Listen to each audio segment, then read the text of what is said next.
어제 주일이라서 다루지 못한 본문에는요, 예수님의 임종과 장사 과정이 다루어졌습니다. 해가 빛을 잃고 온 땅이 어두움이 임하고 성소의 휘장이 찢어지며 이 모든 과정을 지켜본 처형 집행관이었던 로마의 관리 백부장이 예수님의 무죄에 대하여서 다시 한번 증언하는 내용이 나오게 됩니다. 그리고 사내들인 공회원으로 소개된 아리마대 사람 요셉이 예수님의 시체를 내려서 세마포에 감싸서 장사를 지내는 내용이 나오게 됩니다. 그의 이 행동은 목숨을 건 행동이었습니다. 그는 몰래 숨어서 시체를 내려서 장사하는 것이 아니라 정말로 공식적으로 이 모든 과정에 목숨을 걸면서 예수님의 장사를 지냈던 것을 성경은 기록하고 있습니다. 유대인의 국회의사당 격인 사내들인 공회는요, 70인 협의체입니다. 그리고 만장일치 가결이 특징입니다. 그런데 오늘 지난 시간에 다루었던 23장 51절에 보면은 이 아리마대 사람 요셉은 그 사내들인의 결의와 행사에 찬성하지 아니한 자라고 그렇게 소개하고 있는 것을 보게 됩니다. 이 의미는 그는 그 의결에 반대표를 내던진 사람이라는 것을 뜻합니다.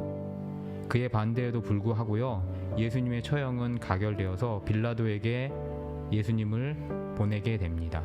그것은 바로 사내들인의 불법성을 보여줍니다. 그리고 그는 그 일과 오늘의 안식일에 가까운 날에 시체를 만지는 부정한 행동을 감내하는 용기를 보여주게 됩니다. 그의 행동은요, 단순히 측은지심의 행동이 아니라 돈이 많아서 했던 행동이 아니라 정말 그의 사회적인 지위와 죽음을 불사한 행동임을 성경은 계속하여서 증언하고 있습니다. 임종의 메시지는요, 통일되게 구시대의 종언과 새시대의 시작을 알립니다.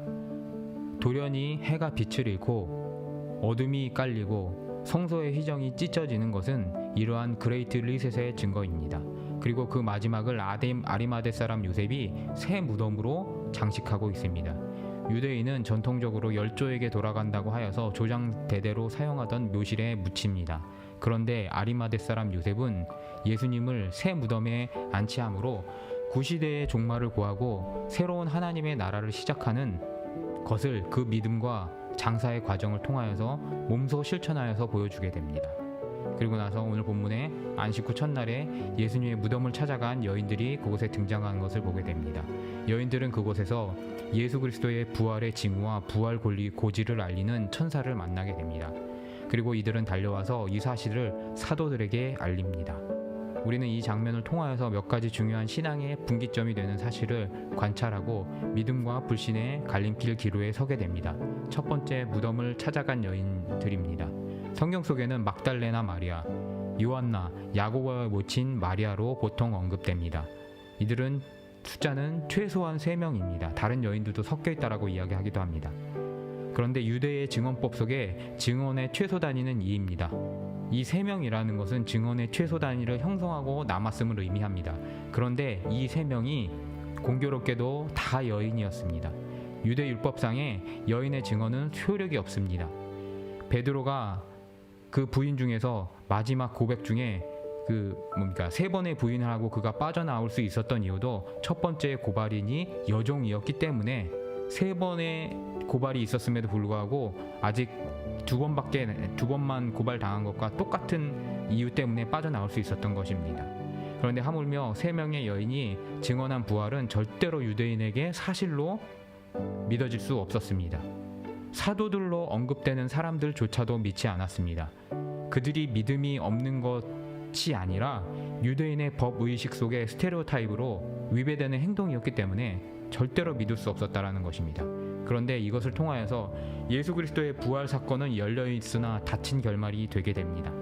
인습과 전통에 묶여서 거짓말이라고 불신을 할 것이냐, 아니면 마지막 베드로처럼 달려가서 보고 그 믿음의 초대를 받을 것이냐, 그것이 우리 독자에게 열려있는 결말이라는 것입니다. 성경의 저자들은요, 절대로 믿음을 강요하기 위해서 내용을 각색하거나 첨가하지 않았습니다.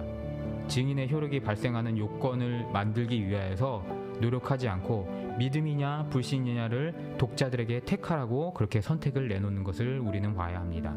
사랑하는 성도 여러분, 오늘 부활의 아침에 여러분의 선택함은 무엇입니까?